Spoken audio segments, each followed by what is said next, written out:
Hello students, आज हम बात करने जा रहे हैं एनक्लेक्स के मोस्ट इंपॉर्टेंट टॉपिक के ऊपर जो खुद अपने आप में एनक्लेक्स है।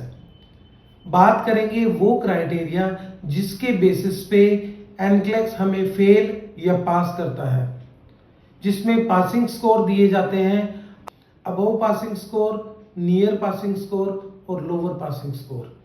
आपको हर क्राइटेरिया के अंदर अबव पासिंग स्कोर लेना होता है। तो आइए देखें कि किस तरीके से हमारा एनक्लेक्स एग्जाम हमें ऑब्जर्व करता है और हमें पासिंग स्कोर्स देता है। अगर हम उन चीज़ों को और उन क्राइटेरियाज को नहीं समझ पाएंगे तो एनक्लेक्स पास करना इजी नहीं होगा। तो आइए जानते हैं next generation RN NCLEX examination 2025, जो कि प्योरली है कंप्यूटर एडेप्टिव टेस्ट, जहां पर आपको एक क्वेश्चन के बाद दूसरा क्वेश्चन दिया जाता है according to your performance in your first question. Like अगर आप पहला क्वेश्चन सही करते हैं तो उसके अकॉर्डिंग आपको दूसरा क्वेश्चन पूछा जाता है। अगर आप दूसरा क्वेश्चन सही करते हैं तो आपको तीसरा क्वेश्चन पूछा जाता है, जो कि उन दोनों क्वेश्चन से हायर लेवल का होता है।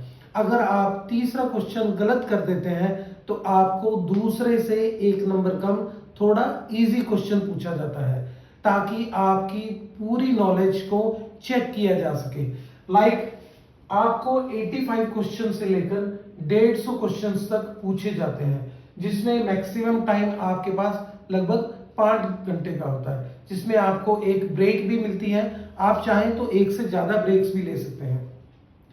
फर्स्ट टाइम या फर्स्ट अटेम्प्ट में एनक्लेक्स क्लियर करना चाहते हैं अगर, तो इन चीजों का आइडिया आप लोगों को होना बहुत जरूरी है कि किन बेसिस के ऊपर एनक्लेक्स आपको जज करता है, आपको टेस्ट करता है। तो आइए देखते हैं। फर्स्ट ऑफ ऑल सबसे पहले आपको पूछा जाएगा मैनेजमेंट ऑफ केयर, जो कि लगभग टोटल कंटेंट डिस्ट्रीब्यूशन का 18% कवर करता है।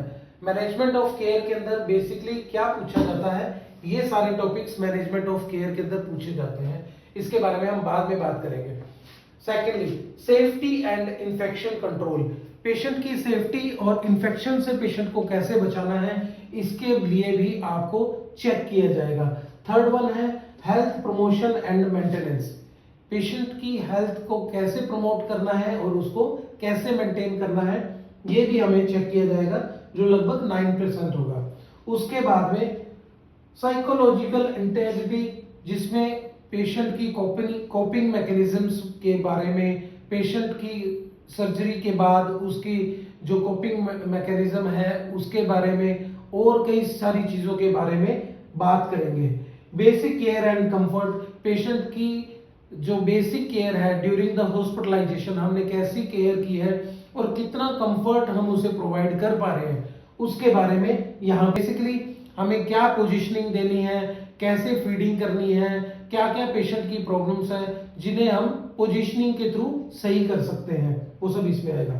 नेक्स्ट है फार्माकोलॉजिकल एंड पेरेंटल थेरेपीज, जो कि लगभग 16%, काफी बड़ा जो है वो कंटेंट क्रिएट करता है। फार्माकोलॉजिकल एंड पेरेंटल थेरेपीज लगभग 16%, जिसके ऊपर हमने वीडियो सीरीज भी शुरू कर दी है और हमने इसके अंदर back to back videos create करने शुरू कर दिए हैं।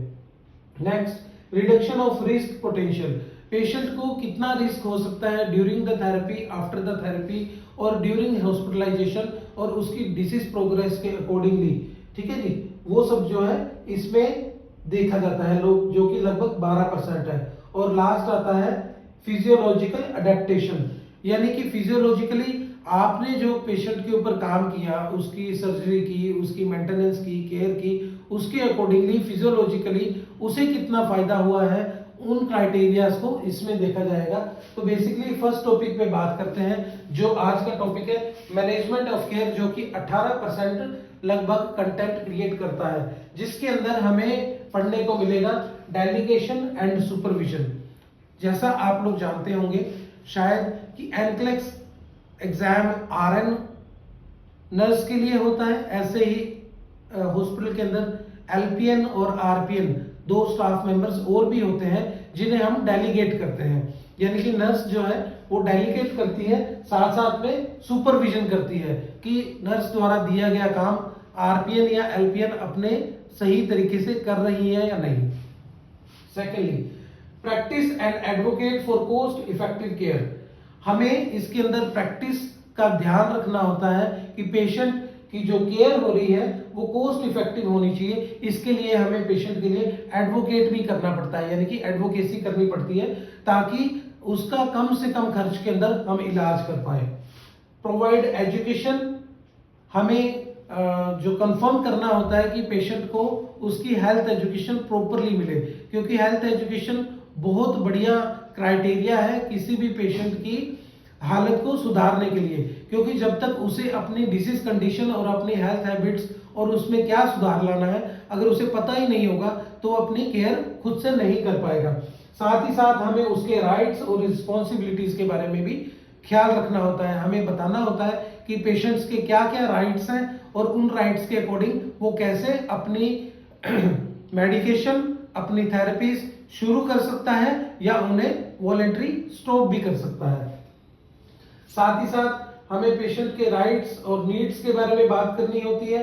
मेंटेन करना होता है क्लाइंट की प्राइवेसी, यानी कि हमें पेशेंट की जो जैसे आपको मैं उदाहरण से बताना चाहूँ कि इसके अंदर पेशेंट की blood investigation reports, disease condition या उसका डायग्नोसिस हमें किसी के साथ में भी शेयर नहीं करना होता है अनटिल अनलेस जो भी मेंबर से हम शेयर कर रहे हैं वो डायरेक्टली उस केयर के अंदर असाइन होना चाहिए। ना ही हम कोई सोशल मीडिया प्लेटफॉर्म यूज कर सकते हैं और ना ही कोई टेलीफोन या अन्य चीजों के थ्रू हम उसकी इंफॉर्मेशन कभी भी शेयर करते हैं।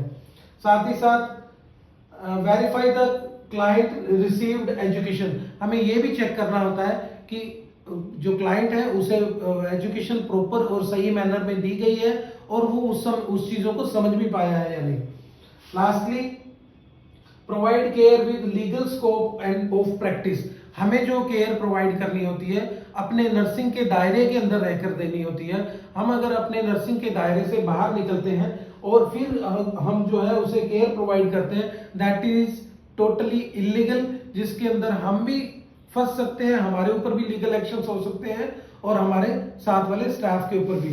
सो हमें इन चीजों का भी ध्यान रखना होता है। नेक्स्ट इसमें रहेगा manage conflicts between client health care staff, यानी कि अगर हेल्थ केयर स्टाफ के साथ में अगर क्लाइंट के किसी प्रकार के कोई कॉन्फ्लिक्ट्स अगर होते हैं तो वो भी जो है आरएन को देखने पड़ते हैं, आरएन को सुलझाने पड़ते हैं। Receive, verify and implement HCP orders, जो डॉक्टर्स हमें मेडिकेशन लिखते हैं, ट्रीटमेंट लिखते हैं पेशेंट की डायरेक्ट इनडायरेक्ट केयर के लिए, वो रिसीव करने हमारी जिम्मेवारी होती है, उन्हें वेरीफाई करना हमारी जिम्मेवारी होती है।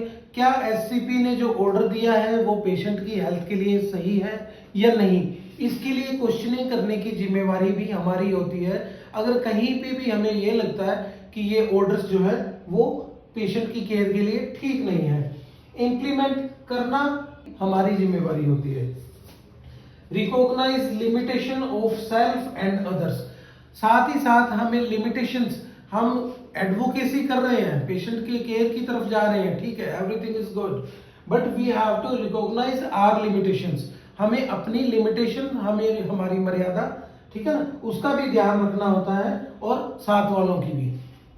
साथ ही साथ practice in manner consist with nurses code of ethics, हमें नर्सिंग के कोड ऑफ इथिक्स के अकॉर्डिंग जो है वो प्रैक्टिस करनी होती है। हमें कहीं पे भी कोड ऑफ इथिक्स से बाहर जाकर काम नहीं करना होता है। साथ ही साथ assess the reference to obtain necessary orders, हमें साथ साथ जो है रेफरेंस भी देखना होता है ताकि पेशेंट की केयर और अच्छी हो सके, तो हमें रेफरेंस के लिए भी चेक करना होता है। Use appropriate terminology when documenting care, हमें एप्रोप्रिएट टर्मिनोलॉजी का यूज करना चाहिए जब हम अपने नर्सिंग नोट्स लिखते हैं पेशेंट की केयर के बाद, तो उसके अंदर एप्रोप्रिएट अगर टर्मिनोलॉजी नहीं होगी डॉक्यूमेंट करते टाइम, तो इन केस अगर कोई प्रॉब्लम आगे जाके आती है तो उस टाइम पर हमारा लाइसेंस तक भी कैंसिल हो सकता है अगर हम राइट डॉक्यूमेंटेशन नहीं करते हैं। तो डॉक्यूमेंटेशन का बहुत इंपॉर्टेंट जो है रोल आता है नर्सिंग के अंदर। नेक्स्ट टॉपिक हम लेंगे सेफ्टी एंड इन्फेक्शन कंट्रोल, जो हमारा नेक्स्ट टॉपिक होगा, जो अगला टॉपिक होगा। राइट अवे हम ये सभी टॉपिक्स के ऊपर एक एक करके वीडियोस बनाएंगे। आज हमने क्लियर किया मैनेजमेंट ऑफ केयर, जिसके ऊपर लमसम 18% क्वेश्चंस जो है वो एनक्लेक्स के एग्जाम में पूछे जाते हैं। अगर इन चीजों का हमें ज्ञान है तो ही हम जो है वो पास कर पाएंगे। जब हम क्वेश्चन सोल्व करेंगे तब हम फाइंड आउट करने की भी कोशिश करेंगे, और तभी आप फाइंड आउट कर पाओगे अगर आपको इन चीजों के बारे में पता होगा कि ये जो क्वेश्चन आया है क्या ये मैनेजमेंट ऑफ केयर में से आया है, या ये सेफ्टी एंड इन्फेक्शन कंट्रोल में से आया है, या हेल्थ प्रमोशन, या फिर बेसिक केयर एंड कंफर्ट। जब हम इन पैराग्राफ्स और इन हेडिंग्स के बारे में ऑलरेडी जान चुके होंगे, मुझे नहीं लगता एनक्लेक्स क्लियर करने का इससे बेटर कोई तरीका होगा। और आप जुड़े रहिए मेरे साथ। मैं चाहता हूं कि आप अपने दोस्तों के साथ, अपने फ्रेंड्स के साथ, अपने नर्सिंग स्टूडेंट्स के साथ, अपने कलीग्स के साथ ये वीडियो जरूर शेयर कीजिए, ताकि हम और आप एक अच्छा भविष्य बना पाए। मेरे चैनल को लाइक एंड सब्सक्राइब जरूर कीजिए। मैं आपके लिए और भी अच्छे अच्छे वीडियोस लाता रहूंगा। आप लोगों का बहुत बहुत धन्यवाद।